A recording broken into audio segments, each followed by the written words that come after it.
Hello అందరికీ, ఈరోజైతే టమాటా కాయలు, పచ్చిమిర్చి అండ్ చింతకాయలు యూస్ చేసి యమ్మీగా టేస్టీగా ఉండే రోటి పచ్చడి అయితే ప్రిపేర్ చేయబోతున్నాను. ఈ రోటి పచ్చడి వేడివేడి అన్నంలోకి కానీ, చపాతీలోకి కానీ, జొన్న రొట్టెల్లోకి కానీ చాలా బాగుంటుంది. దీనికోసం ముందుగా స్టవ్ వెలిగించుకొని ఒక గిన్నె పెట్టుకొని 2 గ్లాసుల వాటర్ యాడ్ చేసుకొని తగినన్ని పచ్చిమిర్చి, టమాటో కాయలు, చింతకాయలు అన్నీ కూడా యాడ్ చేసుకొని బాగా సాఫ్ట్గా కుక్ అవ్వనివ్వాలి. 2 పొంగులు పొంగేసరికి మనకి చింతకాయలు అనేవి కుక్ అయిపోతాయి కాబట్టి 2 పొంగులు పొంగిన తర్వాత చింతకాయలు అనేవి పక్కన తీసి ఉంచుకొని టమాటో కాయలు, పచ్చిమిర్చి చాలా సాఫ్ట్గా కుక్ అవ్వనివ్వాలి.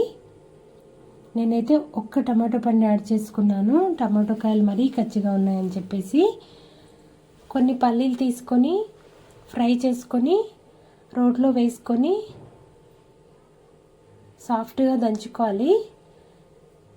సో దంచుకొని దాంట్లోకి వెల్లుల్లి ఒక గడ్డ తీసుకొని పొట్టు తీయకుండా ఒక గడ్డ మొత్తం వేసేసేయాలి.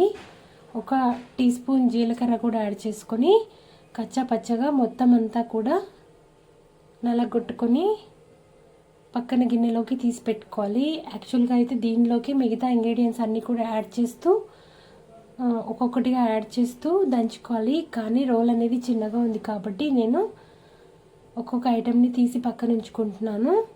మొత్తం సాఫ్ట్గా నలగాల్సిన అవసరం లేదు, కచ్చాపచ్చాగా దంచుకున్నా సరిపోతుంది. నెక్స్ట్ సాఫ్ట్గా కుక్ అయిన పచ్చిమిర్చి తీసుకొని ఈ రోట్లో వేసుకొని వాటిని కూడా కచ్చాపచ్చాగా దంచుకోవాలి. సో పచ్చిమిర్చి కారానికి తగినంత చూసుకొని వేసుకోండి. కాస్త కారం తక్కువగా ఉన్నాయి కాబట్టి నేను ఎక్కువగా యాడ్ చేశాను. మరి కారం ఎక్కువైనా కూడా టేస్ట్ బాగుండదు. సో ఈ విధంగా వీడియోలో చూపించిన విధంగా కచ్చాపచ్చాగా దంచుకొని ఆల్రెడీ మనం పేస్ట్ ఒక గిన్నెలో తీసి పెట్టుకున్నాం కదా, దానిలోకి దీన్ని కూడా యాడ్ చేసుకోవాలి. తర్వాత టమాటో కాయలు ఒక్కొక్కటిగా యాడ్ చేస్తూ కచ్చాపచ్చాగా దంచుకోవాలి. సో దంచుకున్న తర్వాత ఈ ఆల్రెడీ దంచి పెట్టుకున్న ఎత్తి పెట్టుకున్న గిన్నెలోని మిక్చర్ ఉంది కదా, అదంతా కూడా దీనిలోకి యాడ్ చేసుకొని మొత్తం అంతా కూడా ఒక 5-10 మినిట్స్ బాగా తిప్పుకోవాలి. అప్పుడే అన్ని ఇంగ్రీడియంట్స్ ఒకదానితో ఒకటి కలిసి టేస్ట్ అనేది చాలా బాగుంటుంది. సో యాక్చువల్గా అయితే చింతకాయల గుజ్జు కూడా ఈ స్టేజ్లోనే యాడ్ చేయాలి, కానీ నేను తర్వాత యాడ్ చేస్తున్నాను రోలు చిన్నగా ఉండడం వల్ల.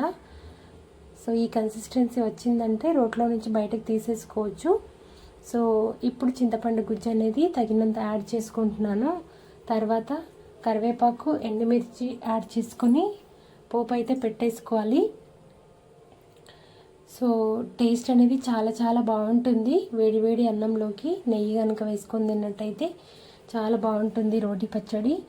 సో ఇదే చట్నీ మిక్సీలో పట్టిన దానికన్నా రోట్లో టేస్ట్ అనేది బాగుంటుంది. తప్పకుండా ట్రై చేయండి. మీకు ఎలా కుదిరింది అనేది కామెంట్ బాక్స్లో కామెంట్ చేయండి. అంతే ఈ వీడియో. బాయ్.